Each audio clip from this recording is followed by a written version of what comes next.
তো হ্যালো বন্ধুরা, কালকে হচ্ছে 17 তারিখ, यानी কি মনসা পুজো হয় আমাদের এখানটায়। তো আমাদের নেই, আমাদের আত্মীয়ের মধ্যে আছে। তো কালকে প্রসাদের কিছু সবজি কাটাকুটি করতে যাব, অনেক বউরা যাবে।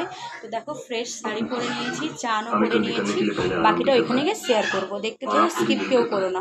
তো এই দেখো বন্ধুরা, যেইটা রান্না হবে ওইটা এখন মানে সাজানো হচ্ছে আর কি। এই ইট দিয়ে এই চুলার মধ্যেই রান্না হবে। তো হ্যালো বন্ধুরা, দেখো কাটাকুটির তৈয়ারি রেডি হচ্ছে, সব লগভগ হয়ে এসছে। আর এখানে আমার একটা বড় ভাসুর হচ্ছে, দাদা হয়, বই পড়ছে, শোনো। তো এটা মা মনসার বই পড়া হচ্ছে।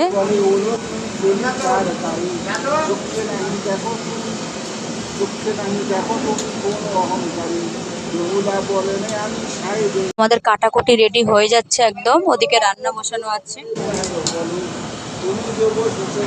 তো এখানে আজকের জন্য এখানে টাটা করছি, আগের দিন আবার দেখা।